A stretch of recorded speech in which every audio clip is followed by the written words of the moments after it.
Welcome to Wanderlust Wishes, the podcast where we explore the world one destination at a time. I'm Julie. And I'm Crystal.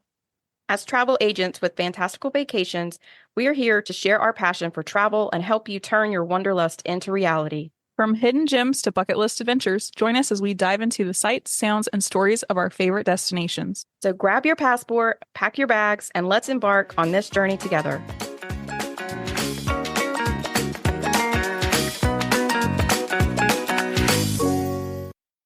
Hi, everybody. Welcome to episode 112 of Wanderlust Wishes. Today, we are super excited. We're going to talk about Alaska cruises and also the land tour, so just Alaska all around.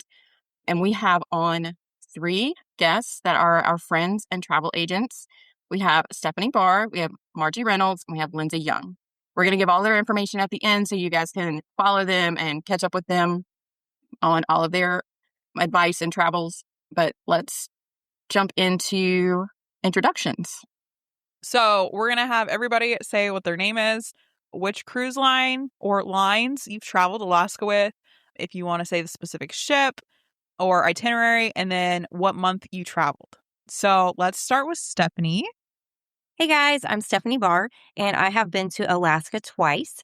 I sailed on the Disney Wonder in late August of 2022 with my entire family. And then just this past May, I did a Royal Caribbean land-only tour. So I have done those 2 experiences, and they were both fantastic. Hi, I am Margie Reynolds with Fantastical Vacations, and we also were in Alaska in May. We were on the Grand Princess going the south-north route, leaving out of Vancouver, and then added a 3-day land tour at the end. This was our second time doing the land tour with Princess, and we've also done a Seattle round trip on Princess. I'm Lindsay Young. I am also with Fantastical Vacations. We just went this past Memorial Day we went with Princess Cruises. We just did a 7-day round trip through Seattle. That was with my family and our extended family, and it was a great time. We didn't get to do any land, but I definitely would go back to do the land portion because I think the cruise gave me a really good overview of what Alaska was, but I really want to dig a little bit deeper next time. What ship did you go on? We were on the Royal Princess. Okay, so let's talk a little bit about what made you take these trips to Alaska, because as travel advisors, we kind of go to a lot of different places, and we have lots of places to choose from where we can experience things to bring back to our clients. What made you choose Alaska? Ours is a cool story. My dad, his parents were missionaries, so he's been to every state except Alaska. And so it was like a bucket list item for him to go. And then we were kind of waiting until my kids are 6 and 8 now, 2 girls. And so it was a really good age for them to really remember the trip. So I think that's what a lot of what got us there. But we chose cruise just because it was just a lot more cost effective for us to do the cruise, especially with the kids. Not have to move luggage, not have to do all that, just to be able to see an overview of everything, but make it the most convenient and cost effective. Well, this was our 3rd time going to Alaska. My youngest daughter had just graduated from college, and she wanted to do this as her college graduation trip.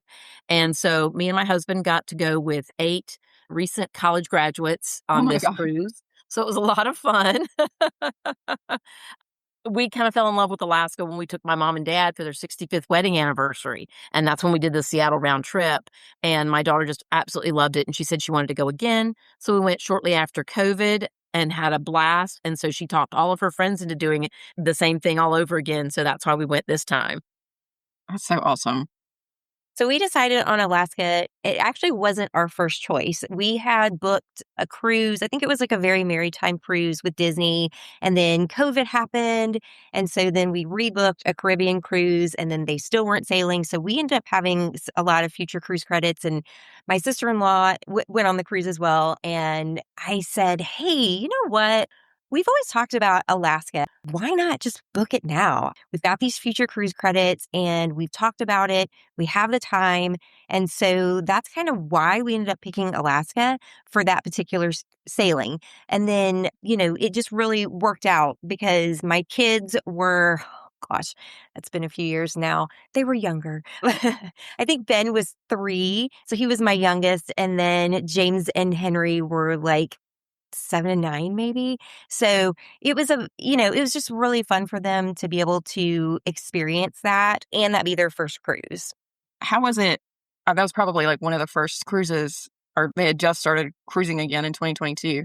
Did you have to deal with a lot of the COVID restrictions still, or had everything been lifted mostly? No, so we did. We still had to test a couple weeks out and then test 24 hours out. And then Ben was so small, we had to test him at the Fairmount Waterfront Hotel the morning of. And we were so stressed out. That was just such a stressful time because we lived in Maryland at the time. So we'd already traveled all the way across the United States, gotten to Vancouver.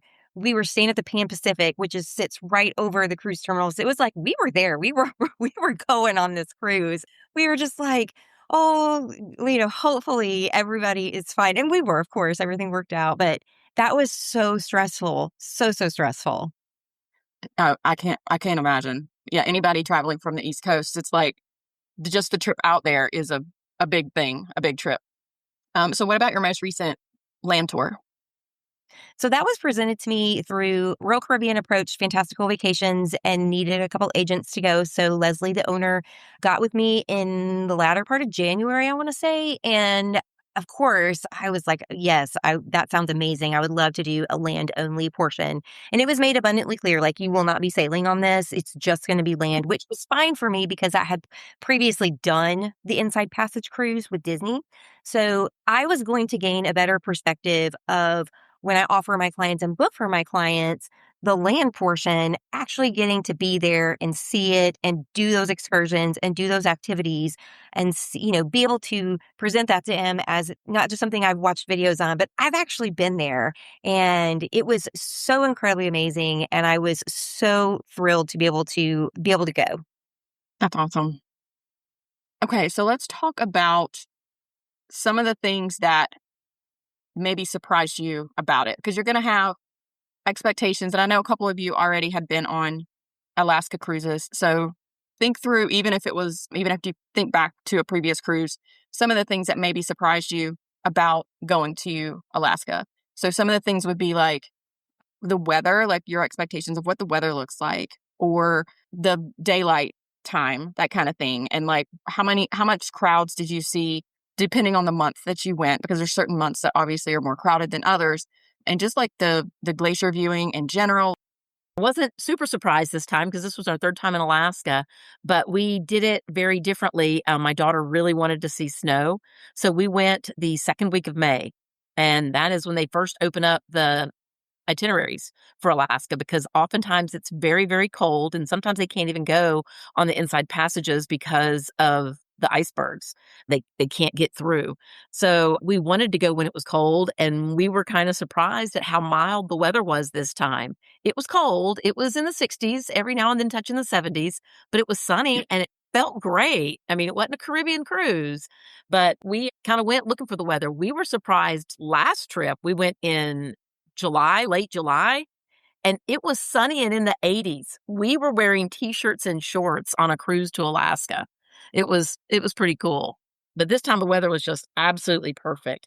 But it does rain. So the first thing they'll tell everybody is make sure you bring your raincoat. When we were in Ketchikan, it was just pouring down rain the whole time. But we had our raincoats on and we just, hit some shops, did some fun stuff, and it's just water. But we were expecting like 30 and 40 degrees since we were in Alaska, and we were in Alaska in May. And to have 70 and sunny was just spectacular. Did you see snow? We did on the land portion one day, it snowed. Oh, okay. Lindsay, what were some of your bigger surprises?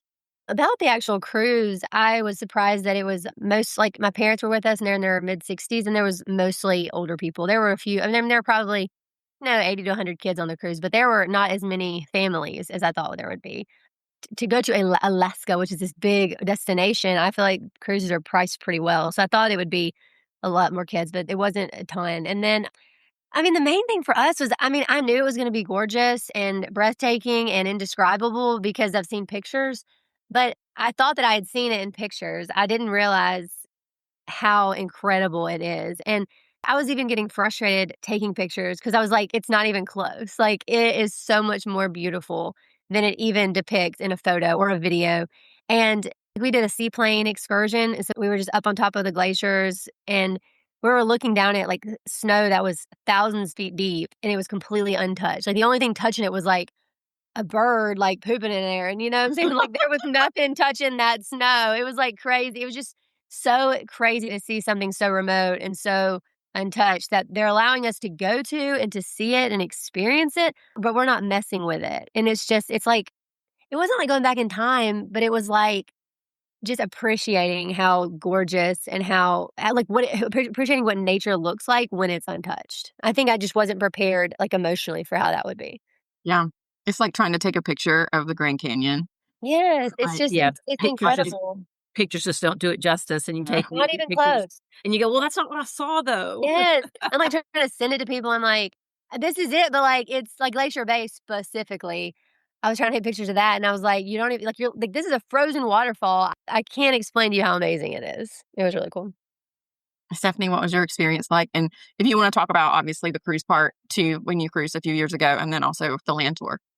I think for me, we had done a lot of research before we went on the cruise. So expectation wise, kind of like going off what Lindsay was talking about, like you have this picture in your mind of kind of what it's going to be. But then when you actually get there, and I think like when I was taking notes for this tonight, I was thinking, like where the mountains meet the water and then like you can see the reflection of the mountain in the water. Like it was just, I can't even describe the beauty that it was. And I think when we did the initial sailing in 22, we did the Dawes Glacier Tinderboat excursion. It was the very first, like the next day, like after we had kind of started up the Inside Passage, and it goes fast. It sells out so fast, and we actually did not get it. And then when we got on the ship, someone had canceled, and we were able to get a spot. So we got on this Tinderboat, and we got so close to the glacier, and it started to do the calving where all the glaciers starting to melt and it's starting to go, that they had to like turn our tender boat into the waves because it calved so much.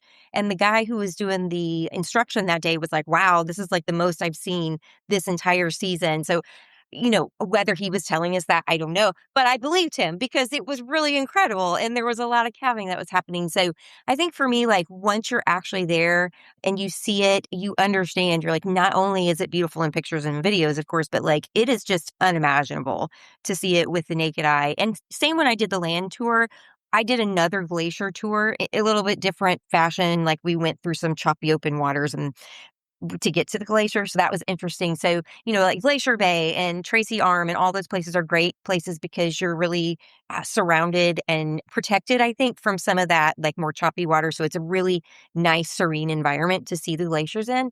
But I'd say for me, that was just like unexpected. Once I actually saw it, I was like, wow, like you just can't imagine.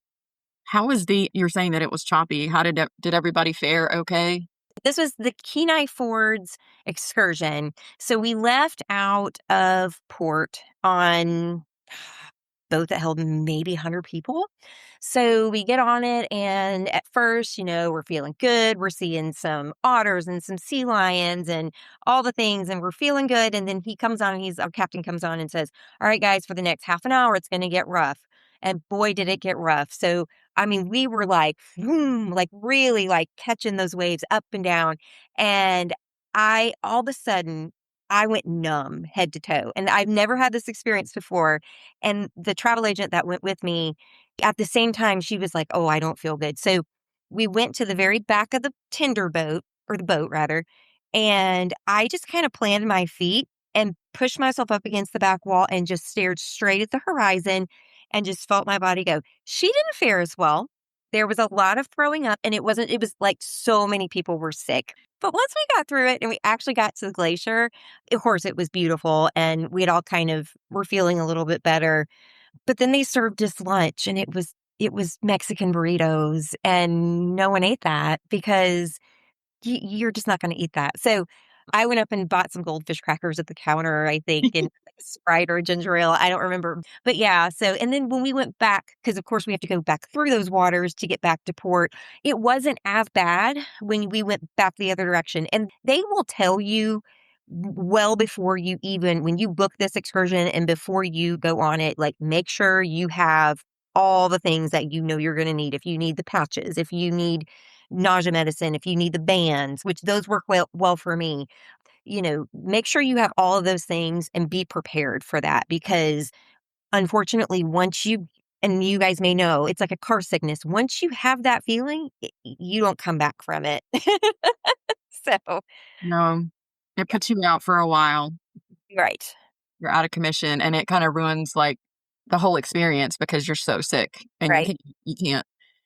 But yeah, I learned when I've done something similar with whale watching that they talk about when you get your quote unquote sea legs, it's basically like where you plant your feet and you actually just you go up and down with the boat, and that's what that is. I didn't know that's what that was because I'd never been out in open ocean before like that, and thankfully I was able to do that, and like you, Stephanie, but a lot of other people did not have the same luck. No, and what was crazy was no one actually told me that. They just said, go to the back of the boat. And this is TMI, but I think that was because when you threw up, we were going away from it. Whereas people who threw up over the side of the boat, it could come back up on the boat. I was just planted and I was just like, this is what's most comfortable. And I couldn't, she would like talk to me and I'd be like, I can't look. I got to just keep my head straight. But yeah. So that's why I was emphasizing be prepared for what type of glacier viewing you're going to see and how you're going to get there. Are you going through open, choppy water? Then you need to be prepared for that. Are you doing more serene, scenic cruising to get there? Then most likely you're going to be completely fine.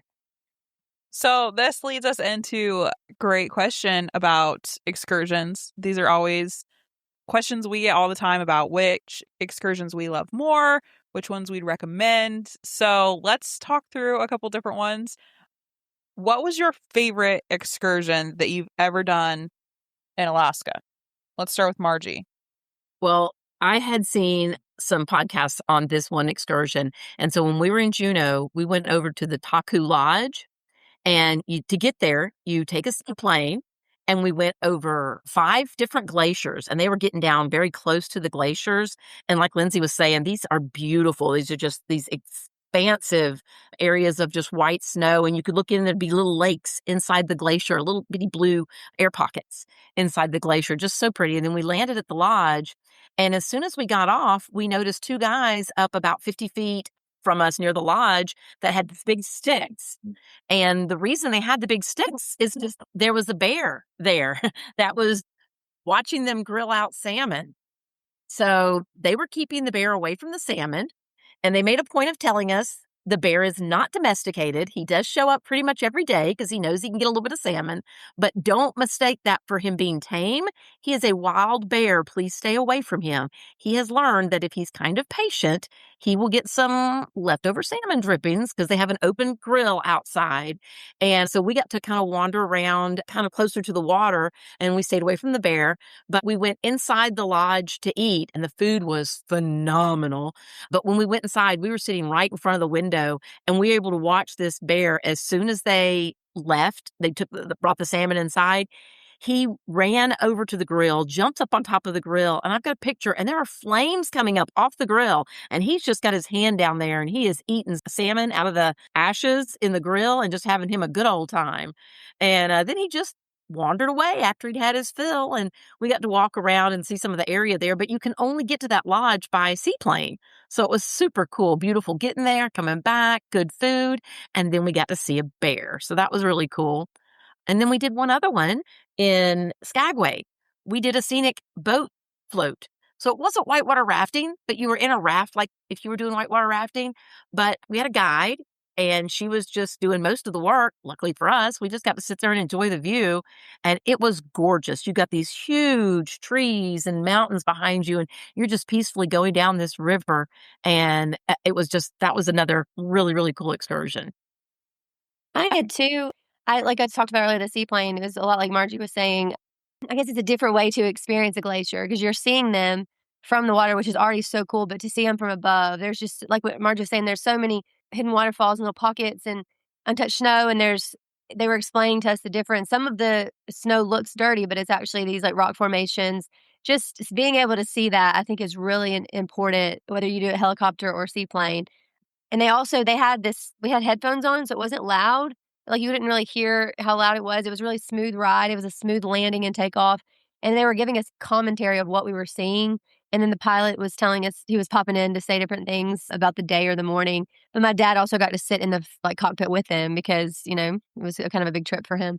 And then a second favorite, which was the kids' favorite and my husband's favorite, was the sled dog excursion. So we got to go to like the Musher camp and we got to see all the different dogs.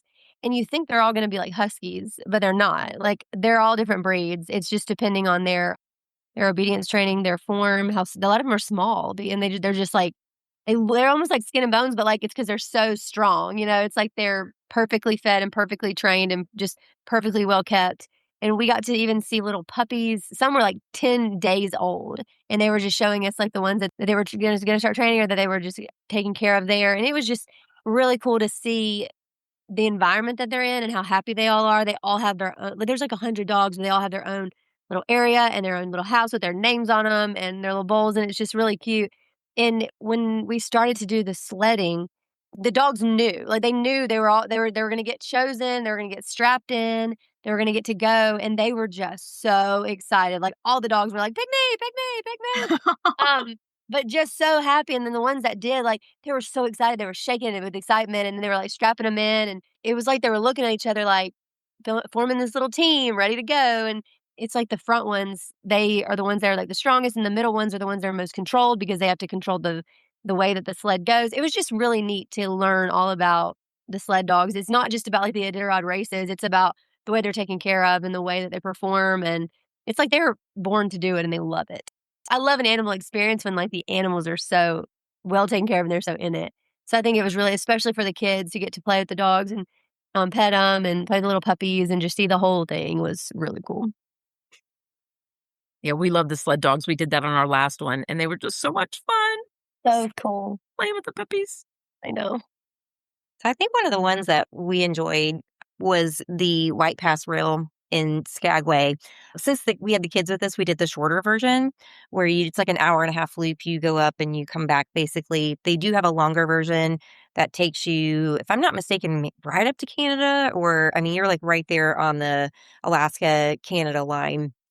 But we really enjoyed that. And then you get this with every cruise tour. I know specifically through Princess, I think with Royal Caribbean as well, the open, like the dome rail that gets you through Denali. And when I did the land portion just this past May, that was my absolute favorite because you're on there for about 5-6 hours. They serve you lunch. You have a bartender, which is really nice. And then you just literally are sitting looking at everything through these train windows. But what I like about it is it's very concentrated because you're going, through the mountains for so long. You never know what you're going to see. We saw bears, we saw caribou, we saw moose, we saw porcupines, we saw swans. I did not think I was going to go to Alaska and see a swan, but I did. Doll sheep. We saw all kinds of wildlife during just that train ride. So that is definitely one of those things that was a whole lot of fun. And I think everybody would definitely enjoy that. And just the relaxation of it, because I feel like when you think of, a lot of the excursions, like the mushing camps and all that, it's a lot of more high energy and things like that. So for a day to kind of slow down and take everything in, it was really nice for that. I agree with you. We did the sled dog and Musher camp first and then did the train. So it was a perfect day because we had the high energy and then we were able to kind of relax. But we had 60s all the way down to 6 and 8 years old. So it was good for everyone. So something that I think people fail to realize is that excursions in Alaska are a higher price point. Do you guys feel like your favorite excursions that we've talked about were worth their value? Absolutely. These are not just quick little trips. These are kind of once in a lifetime bucket trips. I mean, to take the plane and see the bear. We saw a moose last time. I mean, these are those bucket list excursions that you remember forever. I agree. I think I always tell my clients, here's your cruise price or your cruise tour price. But I always say to leave a lot of room in your budget for excursions because staying on the boat is not going to cut it in Alaska. I mean, you can see a lot, but you want to get in those cities and you want to go to those ports. You want to go into the actual state. I mean, it's just huge and beautiful. And yeah, you can just go on the cruise and sit on your balcony and watch everything, but it's not going to be the same experience. with Princess specifically, they have a lot of them that are like wildlife guaranteed. Like you'll get partial refunds if you don't see stuff. They're that confident that you'll see this wildlife. And I mean, we're all looking to see different different species that we haven't seen. I mean, that's a big part of Alaska, I think. I mean, it's the ice and the glaciers, but it's also seeing, I mean, I don't have bears, those type of bears just walking around where I'm at. So. And the moose, you don't realize how huge those moose are. Oh my goodness. I know. I've seen videos of those of like ding dongs that like try to walk up and take pictures of them and they're like right next to them or trying to like give them food. Oh my gosh. Did you see the picture of the bison who just hit someone 8 foot in the air in Yellowstone because he got too close this weekend? One more question about excursions from me, probably more specifically for Stephanie and Lindsay with your littles. Did you feel you could do everything you wanted to do? Did you feel you were limited because of ages? How did you feel like that went over with the children? I feel like they got like special attention, especially on excursions. I mean, because like kids seeing an animal is a whole different situation than an adult. Like we're like, oh, cool. My kids' faces are up against the train glass, and they're like waving, and they're like, stop the train! There's a we can't stop the train, of course. But I mean, it's the energy. I think the kids give a bigger energy, and just everybody was excited. So I felt like we probably got a little more special treatment having the kids there. And then the seaplane, my kids started playing little hand games like while we were up there. So everybody was just kind of playing with them and hanging out. It was a cool experience. So I think it actually added to the experience to have them with us. I definitely say do your research before knowing that you're taking children with you. Definitely make sure, because of the price point and what you're going to pay, make sure that it's definitely something that they're going to want to do and possibly enjoy. Unfortunately, on our Disney cruise, I will caveat and say some of the excursions that were booked, we went with some extended families, so they weren't all like my choice. And that's fine because we were all, in it together. So we all kind of pitched in ideas. But I will say I definitely learned through that. There were some things that we spent good money on that our kids really probably didn't enjoy.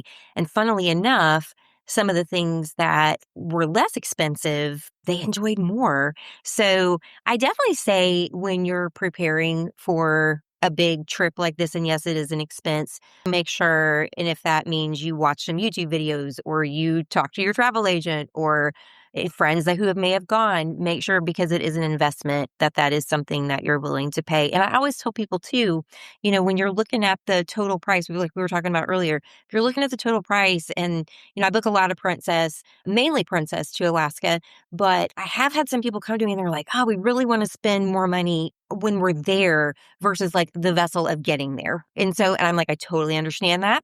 So we look at different cruise lines to maybe knock that price down so that they can get that experience, because thankfully across most of the cruise lines, they all have very similar excursions. So you can still find those excursions through the different ones, even if you do go with a cheaper price point on a cruise line.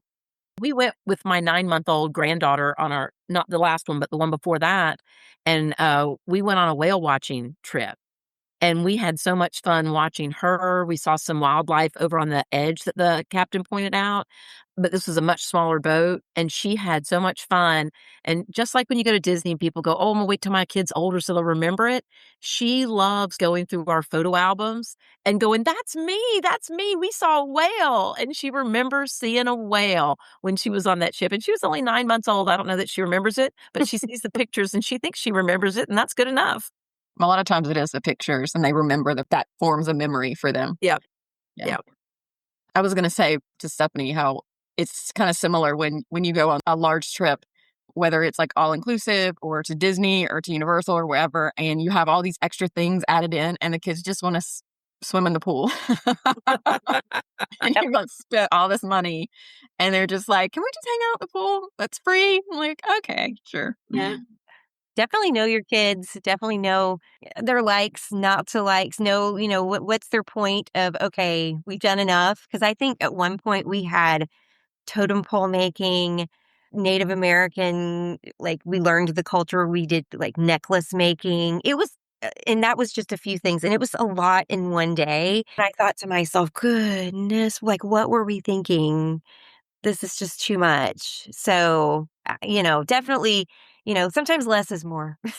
Yeah. It's very hard when you get excited and you're like, want to build in all these things. And then you realize once you get there, they're like, oh, I don't know if we can do all this. Okay. So let's take a few minutes just to talk a little bit about the different cruise lines. Most cruise lines do something, but not all cruise lines have access to the same areas. And not all cruise lines have the same level of service when it comes to this type of cruise. So do you want to talk a little bit about that, Margie, in your experience? Well, you've got the Holland America. They have been doing Alaska for over 70 years. So they were the original ones in Alaska. And that's the parent company of, or sister company of Princess. Princess has been doing it almost as long. And so they do get a lot of awards, which is why I do recommend Princess a lot. It's an all inclusive type sailing if you get the plus or the premier package. So it is a good cruise line for the people looking at Alaska. But there's so many other alternatives. I have priced out a ton of others. Like Stephanie was mentioning, you want to do the excursions when you're in Alaska. This is like amazing stuff that you can see, and you got to get off the ship and go do all this incredible wildlife viewing, and even just walking through the town if you're not doing anything. It's quite incredible. And if you can't do a particular cruise line because it's out of your budget, there are, take a different cruise line. There are entry level cruise lines like MSC and Carnival that offer amazing trips to Alaska at a lower price point. They're going to typically be your round trips out of Seattle. They're not going to be as much as deep into Alaska, whereas you can go on Holland America and do these 3-week trips that go all the way up to the very top of Alaska where it gets really, really cold. So you've got the different things. You've now got Virgin sailing if you want an adult only ship. You've got Celebrity and Norwegian and Royal do a really solid job hitting that area. So there's something for everyone in Alaska.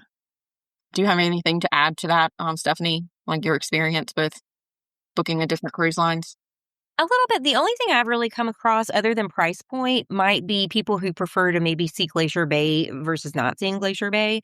And when I was on the Royal Caribbean land tour back in May, the guy who was heading it up really stressed, we're aware of the fact that Princess and Holland American, I think Norwegian may even travel to Glacier Bay, if not mistaken.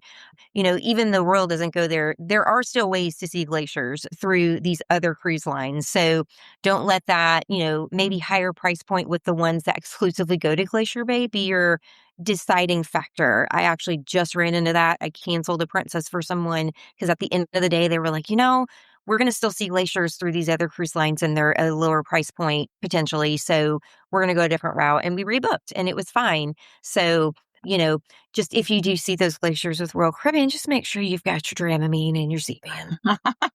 My only recommendation. I also want to say that one of the cool things about Princess is the rate, like Margie was saying, they're like top rated is just because they also have people locals come on the ship and they'll bring on the puppies and they do a lot of the cultural things on the actual ship. And those things are included. I mean, you can just go down and watch a lecture or do a lot of the just informational, educational, cultural immersion stuff on board Princess. And I don't have a lot of experience with all of the other cruise lines as far as Alaska. So they may all do that too. But I do think that's a little bit of an elevated experience that you can get without having to go on an excursion, but still be able to enjoy cuisine or lectures, things like that. I agree. When we were cruising Glacier Bay, as well as College Fjord and some of the other glaciers, my kids, and I say that loosely because they were all 25, we would go hang out in the dining room where you had those beautiful floor to ceiling windows and you could hear the naturalists speaking. They were up on the top deck. A lot of people had gone up on the deck and they were pointing out some sea otters on the icebergs and some different things that we could see. And the kids sat there and were playing cards and they were having a blast playing cards, but they were hearing all this. And every time they would spot wildlife, they'd jump up and run to the window and then they'd come back and sit and listen. So it was really fun. I really got to get an Alaska cruise on my agenda. You do. So we're going to break some Alaskan myths of what people may think when they think of Alaska. And some of these I feel like we've already broken just in our discussion. First off, it's always freezing. What was the weather like when you guys were there, Lindsay? You guys were probably there at a similar time. Yeah, we were there for Memorial Day week. That's usually our big family trips. I will say that wind matters a lot. And so it would be like, I mean, if it's like 50 and it's not windy, you're fine in a jacket and some, your whole hat. But if the wind, like we were in Skagway one day and the wind was it was like 20 miles an hour. It was so much. The kids were, I mean, the kids they don't care if it's burning up or freezing cold. But like all of us were just like, let's get into a restaurant. Let's get somewhere where we can kind of get out of that. And we ended up having to tender that day just because of how many ships were in port. So we were just like riding on the top of the deck of this tender boat, just freezing to death. But then other days, like when we were in Juneau, it was, like Margie was talking about, like 60s. And so it's definitely not freezing cold. It's not what people think of where you're just like dying. You're wearing like long johns and all that. It's not that. But you do need a good coat and gloves and hats. Not a bad idea, I think I'd say. But it really depends on wind a lot in those ports. And it's going to rain. So bring a good rain jacket. Rain's, yeah, inevitable. I think Stephanie busted this next one as well. You need expensive excursions to have fun. There's so much to do, and just stepping off the ship, you're immediately going to see the beauty of the state. And so I think at the end of the day, if, just being able to be there is what you can do, you already have a leg up because it's so gorgeous. And, the cherry on top is if you can book some extra things, but just being able to walk through the towns, you're already going to gain so much history about that area and that location from the locals, trying the local food, eating the fresh salmon, doing those types of things at maybe one of the restaurants that you can just walk to from port. It's a wonderful thing to do. And I know there were a few things in Skagway that were really close to port that you could do. Same with Ketchikan. I mean, you are right there and the downtown is right there. So definitely taking advantage of excursions is wonderful if you can do that. But if it does come down to budget, maybe, look at the specific port stops, see what they have to offer, and then rank what's most important. Start there. And then if you have to drop some off the list because you really want to do that helicopter tour or you really want to do that whale watching, so be it. You're not going to miss out. You're going to have a wonderful vacation. Yep. You'll never see any wildlife. You will always see wildlife up in Alaska. They are very focused on making sure you see wildlife. And it's a bit of everything. Yes. This next one could be a little bit of a hot topic. A balcony is mandatory. I agree. I think it's mandatory. I will say we went through Glacier Bay and everybody that didn't have a balcony was just up at the top, like cold and their hot chocolates and just like trying to deal with it until while they were looking at the glaciers and they were up there all day. We were able to go in and out of our balcony, see things, come back in. They have like a bridge cam on the Princess, so they'll tell you when they see something. So I would not make my kids go out there unless we were about to look at something specific. Also, they could just press their faces up to the balcony window and look without freezing. So I think that was a big experience, especially with kids or with my grandparents. But you can definitely have a lot of fun. But I personally would always recommend a balcony if you can stretch. To me, that's almost like an upgrade as an excursion almost because it's just a different experience. The very first time we sailed, my husband was very sweet. Me and my brothers gave my mom and dad a trip to Alaska for their anniversary. And my husband's like, you can't let your parents loose in Seattle. They'll never get on the cruise ship. So me and my daughter went with them as a very last minute thing. And we didn't have it in the budget to go to Alaska. So we just booked an inside cabin. And first of all, it was great because mom and dad had the outside balcony. So we could go to their room and hang out. But lots of times we just go up top and get a look at something. If you can't do the balcony, which is you really should try because it's awesome and it's amazing. And you do see so much more than just ocean, like if you're in the Caribbean. So often you're looking at land and you can see the glaciers and you can see different things. So that's why a balcony really makes a difference in Alaska. But if you can't do the balcony, do Alaska. You can go up top and watch. You can sit in the dining room and look out the windows. It's still worthwhile doing if your budget doesn't allow for the balcony. It's so worthwhile. But keep in mind, if you're doing a multi-generational, maybe some of them get the balcony and some of them get the insides, and they can always come run into the rooms with the balconies. I always recommend balcony, of course, when people are sailing to Alaska, if budget allows, but definitely ocean view. I know when we sailed on Disney, we weren't in our room very much because, there was so much to do on the ship for the kids that we just were always out of the room. But, that's just one thing to consider as far as your budget. Like, don't let that be a deal breaker. Like, I can't go to Alaska because I can't afford a balcony room. Definitely, you should still see Alaska because it's worth it. And at the end of the day, yes, that would be wonderful. But if you can at least get an ocean view, that's definitely wonderful too. And inside, hey, once again, if you can get yourself to Alaska, that's all that matters. Lindsay talked about this earlier with her pictures, that the scenery all looks the same. No, that's not true. Like, you could take a picture of like one side of the view and then just turn a little bit to the left, and it's completely different. And each port is different, and they specialize in different things. You're seeing different wildlife at different times, taking photos. You can go on a plane, on a boat, on a train. I mean, there is just so many options. You've got rivers and mountains, you've got wildlife, you've got waterfalls. I mean, there's just so much incredible scenery. Every time you turn around and look, it's something different. And a lot of times it's stuff that we don't normally get to see. Right. The last one, but it's a two-parter. Alaska is only for adults, and there are no kids on Princess. I mean, there are not near as many as I thought there would be, but my kids are big travel. They love to go places. They love to travel. So they don't care that much if they're not trying to play with a bunch of kids. But it did surprise me that there weren't as many. But we even went down to the kids clubs just to let them check them out. And they had a little roster, and it was like 85 kids signed up for the 3 to 8. So there's at least 85 kids on there. It's like they're not on there, but unless it's a cruise line like Viking that only allows adults, you're going to have some kids. But I would say it's a little bit older crowd, but there's definitely children. It is diverse, but it's definitely shifted towards the older. A lot of times the kids, because of that, they get extra special treatment. And sometimes they enjoy it even more because there's not 1,000 other kids on the ship with them. When we had our 9-month-old daughter, we spent a lot of time up in the front of the ship. They had some little segments and that you could just kind of hang out until all of us could hang out together. And they had some chess pieces and she could kind of run around. And the staff, we got the best service because they all wanted to come and visit with our granddaughter because she was so sweet. And so they kept coming up. But my 25-year-old, she went to Alaska for the first time when she was 16. And it made a lifelong fan of hers. That's why she talked all of her friends into going to Alaska when they graduated college because she just loves it now. And she would go every year if she could.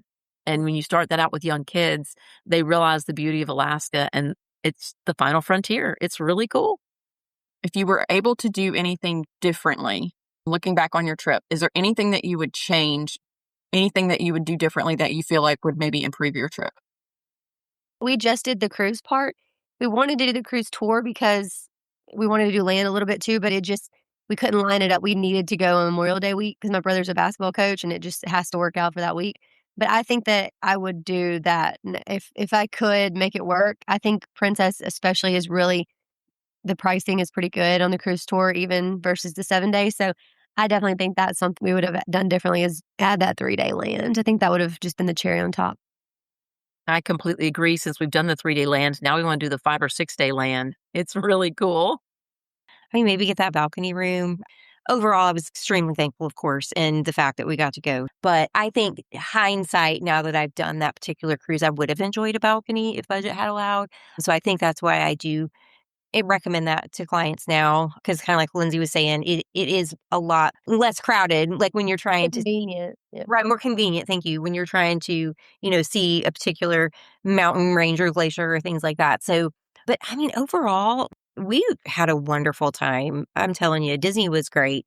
It was fantastic. It is more expensive, and that was part of it because, I mean, Disney itself, of course, is more expensive cruise lines.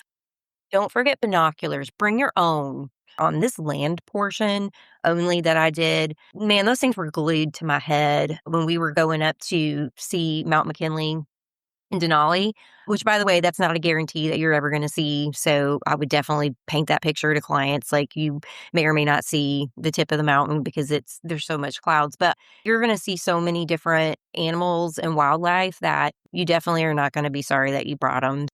Did you guys have a favorite port out of all the ports that you visited? And Stephanie, if you want to talk about a specific area that you visited for the land tour, you can throw that in also. Our favorite port this time was Juneau because of the Taku Lodge, but it was just the excursion more so than the port. Last time, it was Ketchikan because we did the whale watching excursion, which was super, super cool. But my favorite town is probably Talkeetna. And that's when you leave Mount McKinley to get on the train. We went up to Talkeetna, and this is just the coolest little town. And when they wanted to get some of the benefits of being an incorporated town, but nobody in town really wanted to run for office, they elected a cat as the mayor.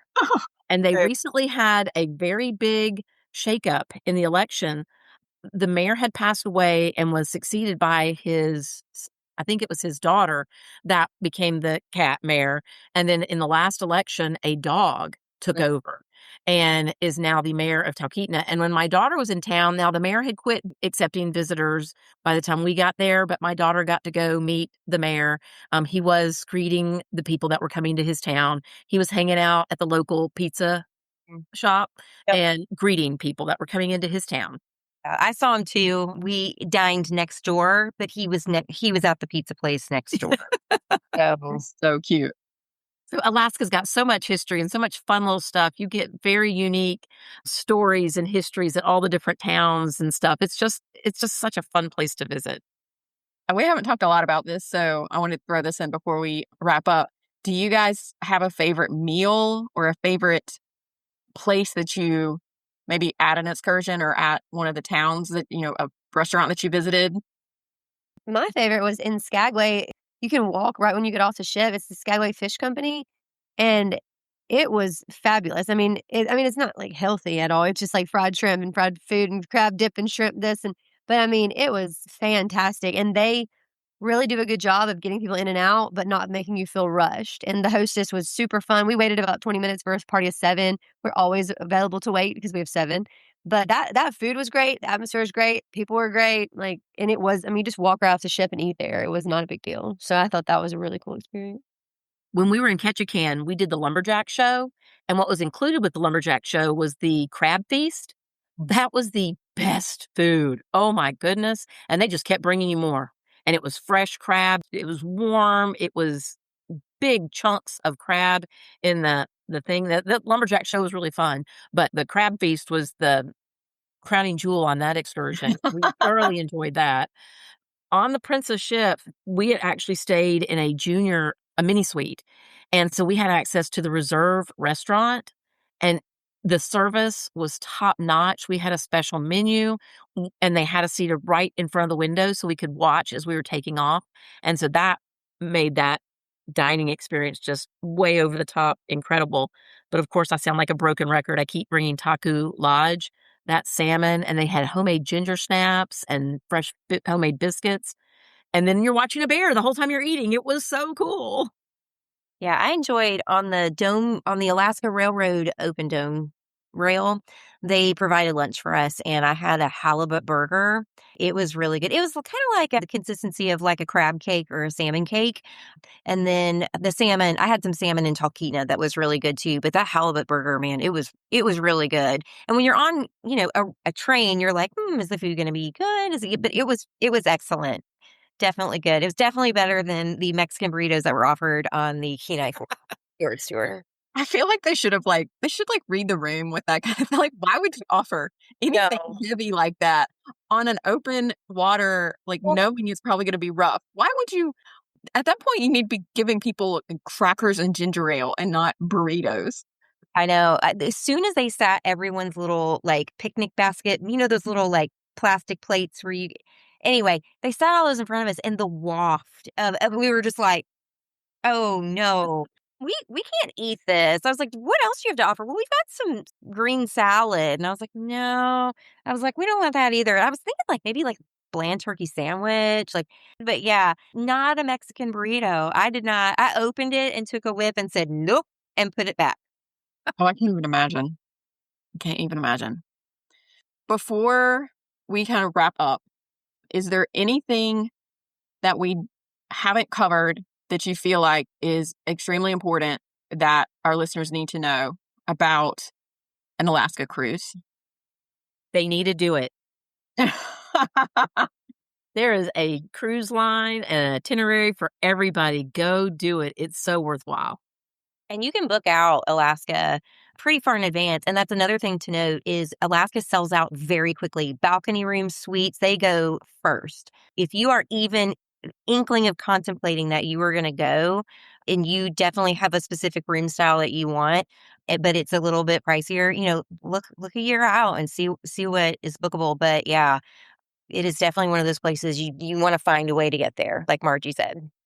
A lot of times, especially the cruise lines that specialize in Alaska, like Holland America and Princess, they have dates open in 2028 already because it books out so quickly and books out so far. They basically are from like May to September-ish. September. Yep. So it's not like it's year round like all the other like Caribbean cruises and European cruises. So it's a shorter time span. So I'm sure that also plays into why they kind of release dates out a little bit farther in advance as well. And these are smaller ships. Because of the ports, a lot of these ships only hold 2,500 passengers. They're not the 6,000, 1,000 passenger ships. So that's another reason they book out fast. That's true.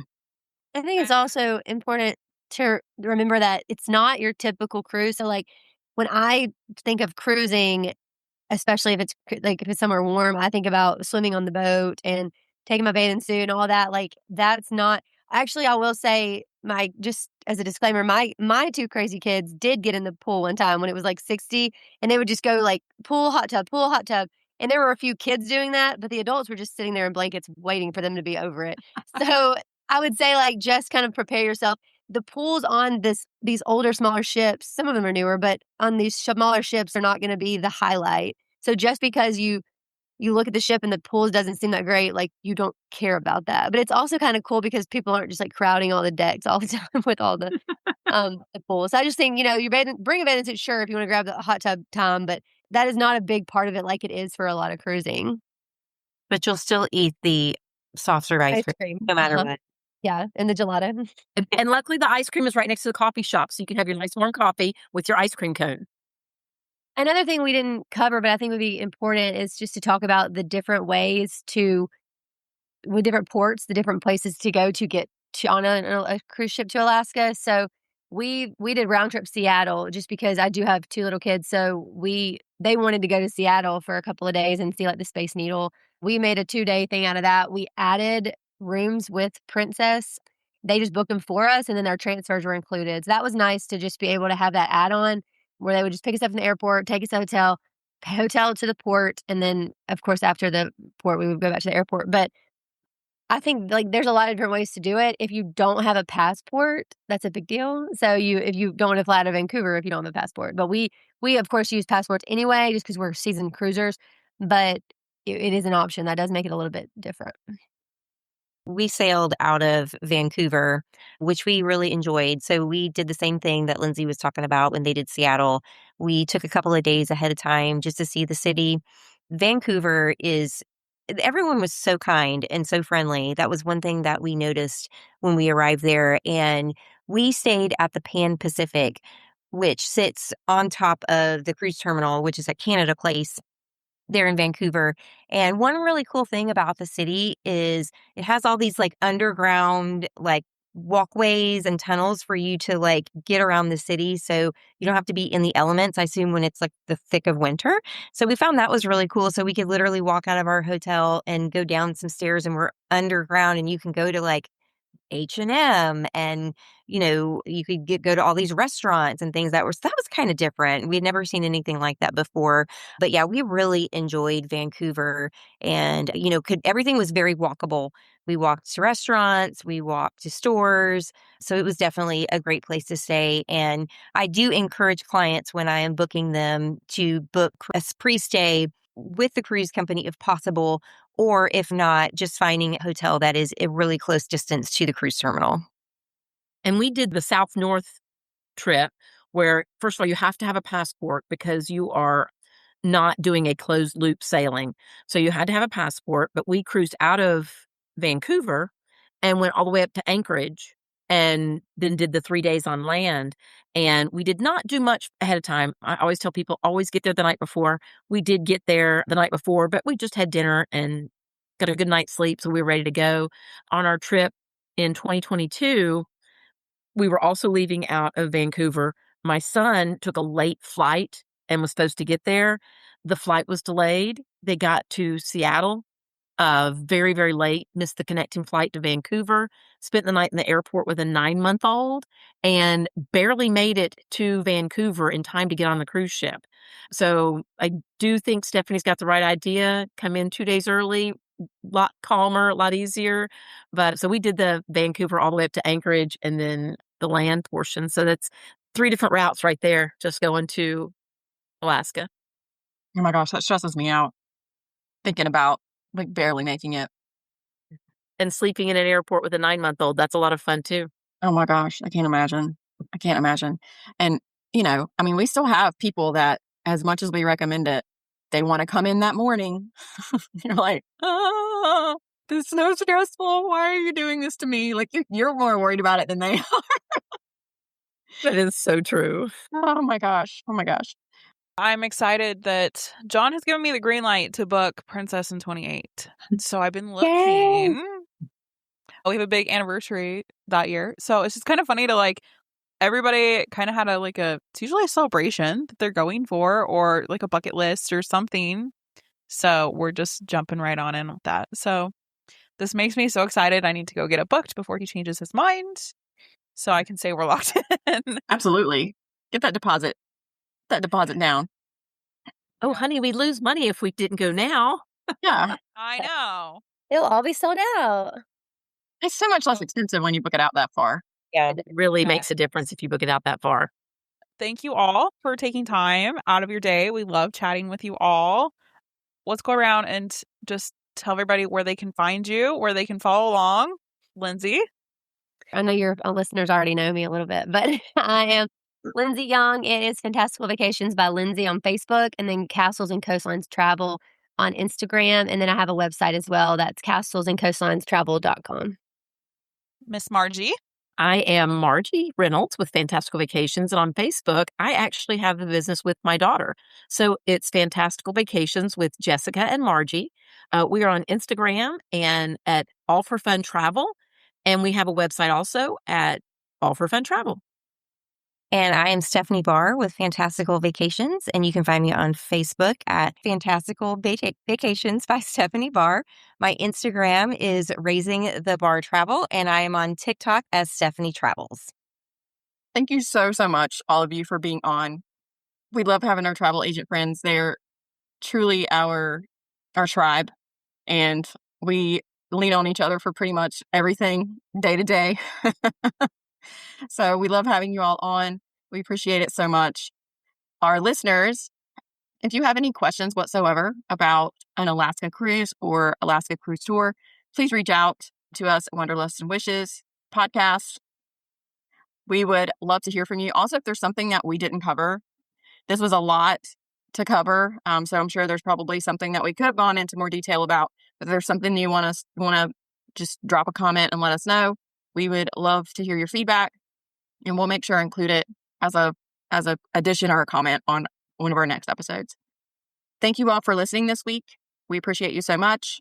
We hope you all have a fantastic upcoming week, and we'll chat with you all next week. Bye!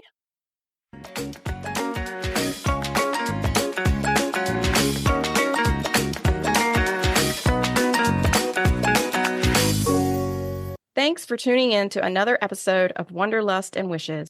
If you enjoyed today's episode, don't forget to subscribe and leave us a review on your favorite podcast platform. And remember, the world is full of wonders waiting to be explored. Until next time, happy travels. Bye for now.